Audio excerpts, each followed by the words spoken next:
Hello students, welcome to my YouTube channel. This is the part 14 of this session. इस part में हम पढ़ने जा रहे हैं इमेज फॉर्मेशन इन लेंसेज और यहाँ पर हम जिन लेंसेज के बारे में बात करने जा रहे हैं वो है कन्वेक्स लेंसेज। आपको पता है students, convex lenses thick in the center होते हैं and thinner at the edges होते हैं। तो कन्वेक्स लेंसेज का दूसरा नाम है कन्वर्जिंग लेंसेज, क्योंकि अगर इन्फिनिटी से पैरेलल रेज आती है तो after refraction these rays converge at a point और उस पॉइंट को हम फोकस कहते हैं। चलिए स्टूडेंट्स, इमेज फॉर्मेशन से पहले थोड़ा सा रूल्स फिर से हम डिस्कस करेंगे। तो रूल नंबर 1 है, अगर कोई रे पैरेलल आती है parallel to the principal axis, after refraction वो रे जो है वो पास होती है through the second focus. Second rule इस रूल नंबर 1 का उल्टा है। अब अगर कोई रे फोकस के थ्रू पास हो गई तो आफ्टर रिफ्रैक्शन ये जो रे है ये पैरेलल हो जाएगी। रूल नंबर थर्ड कहता है अगर कोई रे ऑप्टिकल सेंटर के थ्रू पास होती है तो विदाउट एनी डिविएशन वो पास हो जाएगी, उसमें कोई बेंडिंग कोई रिफ्रैक्शन नहीं होगा। ये है आपका रूल नंबर 3। तो चलिए स्टूडेंट्स, हम अपने वीडियो को स्टार्ट करते हैं और हम इन कन्वेक्स लेंसेज के 6 केसेस को डिस्कस करने जा रहे हैं। तो चलिए स्टूडेंट्स, वीडियो को स्टार्ट करते हैं। कन्वेक्स लेंस का केस नंबर फर्स्ट कहता है अगर आपका ऑब्जेक्ट इन्फिनिटी पर होता है तो आपको पता है स्टूडेंट्स, इन्फिनिटी से आती है पैरेलल रेज और पैरेलल रेज इन्फिनिटी को ही जाती है। तो अगर हमारा ऑब्जेक्ट इन्फिनिटी पर होता है तो वहां से आती है पैरेलल रेज। तो आफ्टर रिफ्रैक्शन वो रेज जो है वो पास होती है सेकेंड फोकस के थ्रू। तो जहां पर ये रेज पास होती है और इंटरसेक्ट होती है आपस में, वहीं पर आपकी इमेज बनती है। तो आपकी इमेज बनी at focus, at second focus. आपका ऑब्जेक्ट था इन्फिनिटी पर और आपकी इमेज बनी फोकस पर। अब यहाँ पर देखिए स्टूडेंट्स, आपका साइज क्या होगा इमेज का। तो आपका इमेज का साइज बहुत ही छोटा होगा, बहुत ही हाईली डिमिनिश्ड होगा या पॉइंट साइज्ड होगा। इसके बाद नेचर ऑफ इमेज, अब देखते हैं ये जो ये इमेज है क्या ये वर्चुअल एंड इरेक्ट है या रियल एंड इन्वर्टेड है। यहाँ पर ये जो रेज है ये रियली में मीट होती है यहाँ पर। तो आपको पता है जब रेज रियली में मीट होती है तो हमारी इमेज बनती है रियल, और रियल के साथ हमेशा इन्वर्टेड होता है। तो हमारी इमेज बनेगी real and inverted. Case number 2, अब आपका जो ऑब्जेक्ट है धीरे धीरे लेंस के पास आता जाएगा और आपकी इमेज धीरे धीरे दूर बनती जाएगी।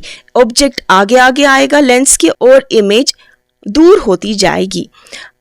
पहला केस था आपका इन्फिनिटी का और सेकंड केस आपका है जब आपका ऑब्जेक्ट बियॉन्ड 2f1 होगा। अगर आपका ऑब्जेक्ट बियॉन्ड 2f होगा तो इस ऑब्जेक्ट से हमें इमेज निकालने के लिए 2 रेज की जरूरत पड़ती है, और जहां पर वो 2 रिफ्रैक्टेड रेज इंटरसेक्ट होती है आपस में, वहीं पर हमारी इमेज मिलती है। तो स्टूडेंट्स, पहली रे आप पैरेलल डालेंगे, parallel to the principal axis, and after refraction it goes to the focus. तो स्टूडेंट्स, जब भी आप यहाँ पर रे डायग्राम्स बनाने लगो तो आपको ध्यान में रखना है आप जो ये कन्वेक्स लेंस है पहले किस साइज का बनाएंगे। सपोज आप एक डॉटेड लाइन डालेंगे और वो डॉटेड लाइन आपको वो मेजरमेंट के साथ डालना है। तो अगर आप 4 सेंटीमीटर की डॉटेड लाइन डालेंगे, अब आपको ये लेंस बनाना है कन्वेक्स लेंस। तो बहुत इजी होता है जब आप ये लेंस एक प्रोटेक्टर से बनाते हैं। तो प्रोटेक्टर का डी वाला शेप आपको इधर से रखना है और आपको लाइन खींचनी है यहाँ पर, और इसके बाद डी वाला साइड इस साइड से रखना है और आपको दूसरी लाइन खींचनी है। तो आपका ये कन्वेक्स लेंस तैयार हो जाएगा। फिर जब आप बीच में आपका अगर ये 4 सेंटीमीटर वाली डॉटेड लाइन है, 4 सेंटीमीटर वाली लेंस की लेंथ है, तो 2 सेंटीमीटर पर आपको एक डॉट डालना है, वही आपका ऑप्टिकल सेंटर कहलाएगा। इसके बाद इसी ऑप्टिकल सेंटर के थ्रू आपको एक इमेजिनरी लाइन जिसको हम प्रिंसिपल एक्सिस कहते हैं वही ड्रॉ आपको करनी है, और इसके बाद आपको पॉइंट्स डालने हैं। आपका फोकस कहाँ पर होगा और आपका सेंटर ऑफ कर्वेचर कहाँ पर होगा। तो स्टूडेंट्स, आपको ध्यान रखना है जितनी लेंथ आप ऑप्टिकल सेंटर से लेकर फोकस तक डालेंगे उतनी ही डिस्टेंस आप फोकस से लेकर सेंटर ऑफ कर्वेचर तक डालेंगे। तो क्योंकि आपको पता है जो सेंटर ऑफ कर्वेचर होता है वो फोकस का दुगना होता है, इसीलिए सेंटर ऑफ कर्वेचर को हम डिनोट करते हैं 2f1 से भी। और ये जो ये कन्वेक्स लेंस है ये 2 स्फीयर्स से बना बना होता है, इसीलिए इस लेंस के दो फोकस होते हैं और दो सेंटर ऑफ कर्वेचर्स होते हैं। जो लेंस के लेफ्ट साइड से फोकस होता है वो रिप्रेजेंट होता है f1 से, और सेंटर ऑफ कर्वेचर रिप्रेजेंट होता है c1 से या ट्वाइस f1 से। राइट साइड वाला फोकस f2 और सेंटर ऑफ कर्वेचर 2f2। तो चलिए स्टूडेंट्स, फिर इसके बाद आपको जो ऑब्जेक्ट है वो आपको जितना आपका लेंस है उससे आपको लेंथ कम रखनी है ऑब्जेक्ट की। तो हमेशा हर किसी केस में 6 के 6 केसेस में आपको 2 रेज निकालनी है, एक रे पैरेलल और दूसरी रे ऑप्टिकल सेंटर के थ्रू, हर किसी केस में। तो यहाँ पर भी एक रे जब पैरेलल डालेंगे वो पास हो जाएगी फोकस के थ्रू, सेकेंड फोकस के थ्रू, और दूसरी रे आपको ऑप्टिकल सेंटर के थ्रू डालनी है। ये दोनों ही रेज जो है वो मीट हो जाएगी, वो इंटरसेक्ट हो जाएगी f2 और 2f2 के बीच में। तो स्टूडेंट्स, आपकी जो इमेज बनेगी वो बिटवीन f2 एंड 2f2 के बीच में बनेगी। ठीक है स्टूडेंट्स, जब आपका ऑब्जेक्ट बियॉन्ड f1 होता है। तो यहाँ पर भी अब जो साइज है पहले हाईली डिमिनिश्ड था, अब डिमिनिश्ड है। पहले पॉइंट साइज्ड होगा, अब धीरे धीरे इसका साइज भी बढ़ता जाएगा और दूर होती जाएगी ये इमेज। इसके बाद नेचर ऑफ इमेज, यहाँ पर आप देख सकते हैं जो ये रेज है ये रियली में मीट हो रही है, तो आपकी इमेज बनेगी रियल, और रियल के साथ हमेशा इन्वर्टेड होता है तो इमेज बनेगी रियल एंड इन्वर्टेड।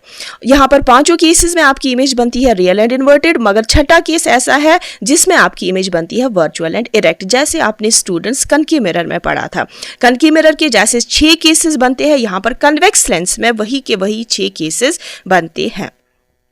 तो चलिए स्टूडेंट्स, केस 3 को डिस्कस करते हैं। केस 3 आपका है, अब आपका जो ऑब्जेक्ट है थोड़ा सा और पास आ गया, तो अब आपका ऑब्जेक्ट 2f1 पर है। ये आपका बहुत ही इंपॉर्टेंट केस है, क्योंकि यहाँ पर जब ऑब्जेक्ट 2f1 पर होता है तो आपकी इमेज भी 2f2 पर ही बनती है और सेम साइज की बनती है। पहली रे आप पैरेलल निकालेंगे, parallel to the principal axis, वो रे आफ्टर रिफ्रैक्शन पास होगी फोकस के थ्रू, सेकेंड फोकस के थ्रू। इसके बाद दूसरी रे ऑप्टिकल सेंटर के थ्रू, वो विदाउट एनी डेविएशन पास होगी, और दोनों रिफ्रैक्टेड रेज जो है वो इंटरसेक्ट होगी 2f2 के सीध में नीचे। तो आपकी इमेज वहीं पर बनेगी, और जितना आपने यहाँ पर एरोहेड डाला था, चाहे आपने 1.5 सेंटीमीटर का एरोहेड डाला था यहाँ पर, ये दूसरा एरोहेड जो है आपकी इमेज का जो बना वो भी 1.5 सेंटीमीटर का ही होगा, क्योंकि यहाँ पर जो इमेज का साइज है वो सेम साइज आपको मिलता है। और यहाँ पर nature of image real and inverted. Case number 4, आपका केस नंबर 4, अब आपका जो ऑब्जेक्ट है और लेंस के पास आ गया, और अब आपका object between 2f1 and f1 के बीच में होगा। तो एक रे पैरेलल आप निकालेंगे, वो रे पास होगी सेकेंड फोकस के थ्रू, और दूसरी रे through the optical centre without any deviation वो पास होगी, और दोनों रिफ्रैक्टेड रेज जो है वो मीट हो जाएगी 2f2 के आगे, क्योंकि पिछले केस में हमारा जो इमेज बना था वो 2f2 पर बना था। अब इमेज भी धीरे धीरे दूर होता जाएगा और बढ़ता जाएगा इसका साइज, और अब आपका जो इमेज का साइज है वो एनलार्ज्ड होगा, और रियल एंड इन्वर्टेड आपकी इमेज यहाँ पर भी बनेगी। केस नंबर 5, अब केस नंबर 5, आपका ऑब्जेक्ट और लेंस के थोड़ा सा पास आ गया, और अब आपका ऑब्जेक्ट फोकस पर है, f1 पर है। एक रे आप पैरेलल निकालेंगे, और पैरेलल रे पास होती है सेकेंड फोकस के थ्रू। दूसरी वाली रे आप ऑप्टिकल सेंटर के थ्रू निकालेंगे, ये रे विदाउट एनी डेविएशन पास होगी। अब ये जो दोनों रिफ्रैक्टेड रेज है ये पैरेलल रेज, आप देख सकते हैं ये दोनों रेज पैरेलल रेज हैं, और माना जाता है फिजिक्स में जो पैरेलल रेज है वो मीट होती है, कहाँ पर मीट होती है? इन्फिनिटी पर। तो स्टूडेंट्स, ये उस केस का जब आपने ऑब्जेक्ट को इन्फिनिटी पर रखा था तब आपकी इमेज बनी थी फोकस पर। अब ये केस आपका पहले वाले केस का उल्टा है, अब आपका ऑब्जेक्ट फोकस पर है तो आपकी इमेज बनेगी इन्फिनिटी पर। तो आपका जो इसका साइज होगा हाईली एनलार्ज्ड होगा, क्योंकि जब आपने यहाँ पर आपका इमेज बना था, जब आपने ऑब्जेक्ट को इन दोनों के 2f1 और f1 के बीच में रखा था, तब आपका जो इमेज है वो बियॉन्ड 2f2 बना था और एनलार्ज्ड बना था। अब हाईली एनलार्ज्ड बनेगा इस केस में, धीरे धीरे ये बढ़ती जाएगी, जो इमेज का जो साइज है वो बढ़ता जाएगा। और यहाँ पर भी nature of image real and inverted, क्योंकि रेज जो है वो रियली में इन्फिनिटी पर मीट होगी और रियल के साथ हमेशा इन्वर्टेड होता है। नाउ केस नंबर 6 और लास्ट केस और इंपॉर्टेंट केस तीसरे केस की तरह। केस नंबर 6 आपका कहता है जब आपका ऑब्जेक्ट फोकस और ऑप्टिकल सेंटर के बीच में होगा, तब एक रे आप पैरेलल निकालेंगे। पैरेलल रे हमेशा पास होती है सेकंड फोकस के थ्रू। अब दूसरी रे ऑप्टिकल सेंटर के थ्रू। आप देख सकते हैं स्टूडेंट्स, ये जो दोनों रिफ्रैक्टेड रेज हैं ये डाइवर्जिंग रेज है। डाइवर्जिंग रेज कभी मीट नहीं होती है, अगर हम इनको कितना भी एक्सटेंड करें ये फैली हुई रेज है। अब हम इनको मीट कराएंगे इमेजिनरी में।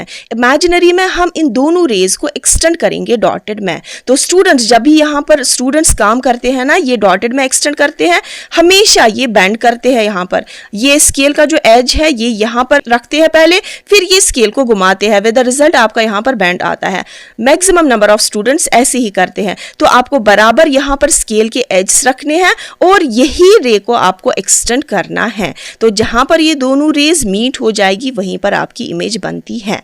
तो स्टूडेंट्स यहाँ पर आप देख सकते हैं जो आपका इमेज का साइज होगा वो एनलार्ज्ड होगा, हाईली एनलार्ज्ड होगा। तो बहुत बड़ी इमेज आपकी बनेगी। और देख सकते हैं ये जो ये रेज है ये रियली में मीट नहीं हो रही थी क्योंकि ये डाइवर्जिंग रेज थी।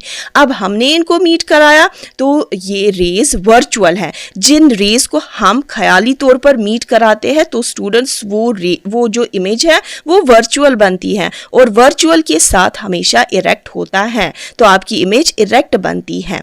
ये था आपका लास्ट एंड इंपॉर्टेंट केस। तो आपकी इमेज जो है वो बनी जहां से आपने ऑब्जेक्ट को रखा था, on the same side of the lens as that of object. जहां से आपने ऑब्जेक्ट को रखा था वहीं से आपकी इमेज भी बनी और हाईली एनलार्ज्ड बनी एंड वर्चुअल एंड इरेक्ट बनी। तो कन्वेक्स लेंस में आपने देखा स्टूडेंट्स दोनों तरह की इमेज बनती है, रियल एंड इन्वर्टेड भी 5 केसेस में और लास्ट केस में वर्चुअल एंड इरेक्ट भी। तो स्टूडेंट्स ये था हमारा आज का वीडियो। तो ये था हमारा पार्ट नंबर 14। तो इसके बाद हम कनकेव लेंस के केसेस है वो डिस्कस करेंगे हमारे नेक्स्ट पार्ट में।